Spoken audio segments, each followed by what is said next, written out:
Hello friends, welcome to our channel learning notebook. आज इस video में हम क्लास 7 साइंस का टॉपिक न्यूट्रलाइजेशन पढ़ेंगे। फ्रेंड्स, पिछली वीडियो में मैंने आपको एसिड और बेसिस को बहुत ही डिटेल में समझाया था। आज इस वीडियो में मैं आपको बताऊंगी कि जब हम एसिड और बेस को दोनों को मिला देते हैं तो जो सॉल्यूशन होता है वो न्यूट्रल हो जाता है। ना तो वो एसिडिक रहता है और ना ही वो बेसिक रहता है, वो न्यूट्रलाइज हो जाता है। तो आइए न्यूट्रलाइजेशन का कंसेप्ट आज हम इस वीडियो में अच्छे से समझते हैं। So what is neutralization? Neutralization is a chemical reaction in which an acidic and basic substance is mixed with each other in order to neutralize their acidic and basic nature. तो friends, neutralisation एक chemical reaction है। इसमें जब acid और base आपस में mix करे जाते हैं तो उनका जो एसिडिक और बेसिक नेचर होता है वो न्यूट्रलाइज हो जाता है। यानी जो एसिड और बेस को मिक्स करके जो सॉल्यूशन आता है वो न्यूट्रल हो जाता है। इसे हम कहते हैं neutralisation.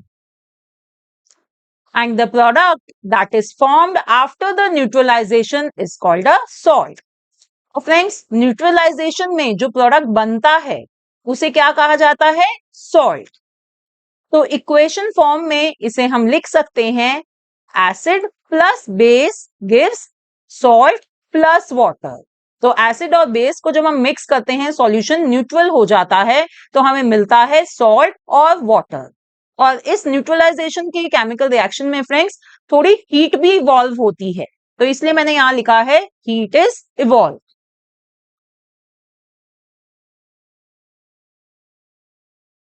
Let me give you an example of this. Friends, अगर हम एक acid that is hydrochloric acid लें जिसका केमिकल नेम HCl होता है और हम उसके साथ मिक्स करें एक बेस सोडियम हाइड्रोक्साइड को जिसका केमिकल नेम होता है NaOH। तो जब हम इस एसिड और इस बेस को हमने मिक्स किया तो हमें क्या मिलेगा? हमें मिलेगा एक सॉल्ट जिसका नाम है sodium chloride that is NaCl, और उसके साथ हमें मिलेगा वाटर विच इज H2O। ठीक है फ्रेंड्स, तो ये था फ्रेंड्स हमारा कंसेप्ट न्यूट्रलाइजेशन का, जिसमें हमने न्यूट्रलाइजेशन का मीनिंग समझा। हमने देखा कि इसके उसको हम इक्वेशन फॉर्म में कैसे लिख सकते हैं। जब हम एसिड और बेस को मिक्स करते हैं तो हमें मिलता है सॉल्ट और वाटर। तो फ्रेंड्स देखिए, हमारे चैप्टर का नाम है ना एसिड बेस एंड सॉल्ट।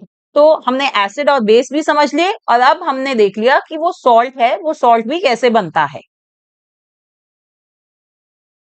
अब फ्रेंड्स क्वेश्चन ये उठता है कि जब हम बेसिक और एसिडिक सॉल्यूशन को मिक्स करते हैं तो हम ये कैसे पता लगाएं कि जो सॉल्यूशन है वो न्यूट्रलाइज हो गया है या नहीं हुआ। तो इसके लिए फ्रेंड्स हम एक सिंथेटिक इंडिकेटर यूज करते हैं जो है फिनोल्फ्थलीन। A synthetic indicator often used for testing neutralization reactions is phenolphthalein solution. It is colorless. ये colorless होता है। So let's see how to use it. When phenolphthalein solution is added to acid, the solution remains colorless. तो जब ये indicator हम acid में add करते हैं तो जो इंडिकेटर का कलर होता है वो चेंज नहीं होता, वो कलरलेस ही रहता है। जैसे कि फ्रेंड्स देखिए, ये एक टेस्ट ट्यूब है, इसमें मैंने एसिड HCl हाइड्रोक्लोरिक एसिड डाल दिया है। अब इसमें जब मैं ये फिनोल्फ्थलीन सॉल्यूशन ऐड करती हूं तो जो इसका कलर है वो चेंज नहीं होता, ये कलरलेस ही रहता है।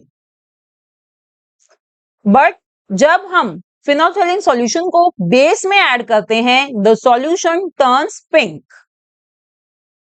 फ्रेंड्स देखिए, ये एक टेस्ट ट्यूब है जिसमें मैंने क्या डाला है? मैंने एक बेस सोप सॉल्यूशन ले लिया है। अब मैं इसमें जब ये इंडिकेटर ऐड करूंगी तो कलर चेंज हो जाएगा। कौन सा कलर बन जाएगा? पिंक। तो इसका मतलब कि हमने जब बेस में फिनोल्फ्थलीन डाला so the solution turns pink. अब फ्रेंड्स हम ये देखते हैं कि इस चीज को हम न्यूट्रलाइजेशन टेस्ट करने के लिए कैसे यूज कर सकते हैं। देखिए, ये मैंने एक टेस्ट ट्यूब ली है जिसमें मैंने पहले एसिड डाला है और फिर मैंने फिनोल्फ्थलीन सॉल्यूशन डाल दिया है। तो अभी ये क्या है? अभी ये कलरलेस है, राइट? अब फ्रेंड्स इसको न्यूट्रलाइज करने के लिए मुझे दूसरी चीज क्या इसमें ऐड करनी पड़ेगी? कोई बेस ऐड करना पड़ेगा।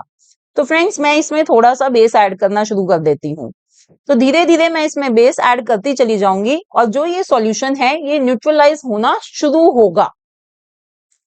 फ्रेंड्स जब आप इसमें और बेस ऐड करेंगे तो एक मोमेंट ऐसा आएगा जब ये सॉल्यूशन कंप्लीटली न्यूट्रलाइज हो जाएगा और आप देखेंगे कि ये जब भी कलरलेस ही रहेगा। उसके बाद फ्रेंड्स आप एक दो ड्रॉप्स भी बेस की और डालेंगे तो आप नोटिस करेंगे कि इस सॉल्यूशन का कलर पिंक होना शुरू हो गया।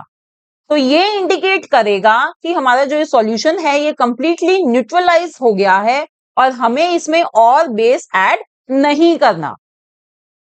तो इस तरह से फ्रेंड्स आप किसी भी सॉल्यूशन की न्यूट्रलाइजेशन को टेस्ट कर सकते हो। अब फ्रेंड्स ये जो न्यूट्रलाइजेशन है ये हमारी रोजमर्रा की जिंदगी में भी होती रहती है। लेट्स सी कहां कहां होती है। First such example is when we have indigestion. We know that our stomach produces hydrochloric acid which helps in the digestion of food. तो फ्रेंड्स जैसे कि हमें पता है कि जो हमारा स्टमक है वो हाइड्रोक्लोरिक एसिड प्रोड्यूस करता है जो हेल्प करता है हमारे फूड को डाइजेस्ट करने में। बट फ्रेंड्स कई बार क्या होता है कि ये एसिड जो है वो ज्यादा प्रोड्यूस हो जाता है जिस वजह से हमें इंडाइजेशन या जिसे हम एसिडिटी कहते हैं वो हो जाती है। जब फ्रेंड्स हमें खट्टी सी डकारें नहीं आनी शुरू हो जाती तो यानी कि एसिडिटी हो जाती है, जो हाइड्रोक्लोरिक एसिड है वो ज्यादा प्रोड्यूस हो गया है स्टमक में। तो उसे ठीक करने के लिए हम क्या करते हैं, we take antacid that is milk of magnesia to neutralise this acid. तो फ्रेंड्स उस केस में हम एंटासिड लेते हैं जिसमें जैसे कि हम डाइजीन वगैरह लेते हैं। तो ये एंटासिड क्या होता है, ये एक बेस है। तो ये जब हाइड्रोक्लोरिक एसिड से मिलता है तो ये न्यूट्रलाइज कर देता है उसको। अब ऐसा ही नेक्स्ट एग्जांपल है एंट बाइट। फ्रेंड्स जब कभी हमें कोई चींटी काट जाती है तो हमें बहुत इरिटेशन होनी शुरू हो जाती है। ऐसा क्यों, let's find out. Ant bite causes skin irritation because of the presence of formic acid which ant injects into skin while biting. क्योंकि फ्रेंड्स जब चींटी हमें काटती है तो वो हमारी स्किन में एक एसिड इंजेक्ट कर देती है। कौन सा है वो एसिड, फॉर्मिक एसिड। इसलिए हमें खुजली, इरिटेशन और रेडनेस सी हो जाती है जहां पर हमें चींटी काटती है। तो इसे ठीक करने के लिए, इस एसिड का जो इफेक्ट है उसे न्यूट्रलाइज करने के लिए हमें कोई बेस अप्लाई करना पड़ता है, कोई ऐसा बेसिक सब्सटेंस जो इस एसिड को न्यूट्रलाइज कर दे। Hence we use a basic substance to neutralize this effect. तो क्या क्या बेस हम यूज कर सकते हैं, जैसे कि हम यूज करते हैं बेकिंग सोडा या कैलामाइन सॉल्यूशन या जिंक कार्बोनेट। तो फ्रेंड्स ये ऐसे बेस हैं, अगर हम इन्हें अप्लाई करेंगे जहां पर चींटी ने हमें बाइट करा है तो ये रिएक्ट करेंगे फॉर्मिक एसिड से और उसका इफेक्ट न्यूट्रलाइज कर देंगे और ये जो इरिटेशन वगैरह है ये सब ठीक हो जाती है। Now next example is soil treatment. Plants need a soil which is neutral in nature, but using fertilizers on soil can turn it into acidic. अब फ्रेंड्स हमें पता है कि जो प्लांट्स होते हैं उन्हें सॉइल चाहिए होती है, बट फ्रेंड्स जो सॉइल होती है वो न्यूट्रल होनी चाहिए, ना तो वो ज्यादा बेसिक होनी चाहिए और वो ना ही ज्यादा एसिडिक होनी चाहिए। बट फ्रेंड्स अगर हम रेगुलरली सॉइल में फर्टिलाइजर्स ऐड करते रहते हैं तो जो वो सॉइल होती है वो एसिडिक हो जाती है। तो how to treat such acidic soil? To treat acidic soil we use either quicklime that is calcium oxide or slaked lime that is calcium hydroxide. तो फ्रेंड्स ऐसी एसिडिक सॉइल को ठीक करने के लिए, उसे ट्रीट करने के लिए हम इनमें से कोई सी भी चीज यूज कर सकते हैं, जैसे कि चूने का पाउडर, क्विकलाइम यानी जो चूने का पाउडर होता है वो डाल सकते हैं, कैल्शियम ऑक्साइड या calcium hydroxide. And to treat basic soil, organic matter is added as they release acids while decomposing into the soil. और फ्रेंड्स अगर कहीं सॉइल ज्यादा बेसिक हो गई है तो या तो हम उसमें फर्टिलाइजर्स ऐड कर सकते हैं, पर अगर हम ज्यादा फर्टिलाइजर्स नहीं ऐड कर सकते तो हम उसमें ऑर्गेनिक मैटर जैसे कि गोबर की खाद वगैरह ऐड करते हैं क्योंकि जब हम जो ये गोबर की खाद वगैरह होती है, जब ये डीकंपोज होती है ना, तो ये एसिड रिलीज करती हैं और फिर ये सॉइल को क्या कर देती है, ये न्यूट्रल कर देती हैं। तो इस तरह से फ्रेंड्स हम सॉइल ट्रीटमेंट में भी न्यूट्रलाइजेशन का यूज करते हैं। Another example is treatment of factory waste. The factory waste is usually acidic in nature and cannot be directly dumped anywhere.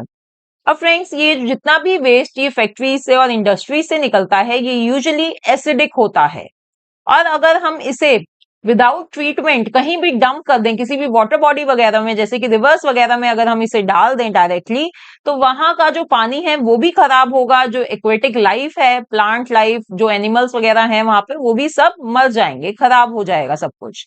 तो इसलिए फ्रेंड्स ये जो फैक्ट्री वेस्ट है जो एसिडिक है इसे पहले ट्रीट करा जाता है, किससे? बेसिस से। Hence, bases are added to it before it falls off into a river so that the aquatic life does not get affected.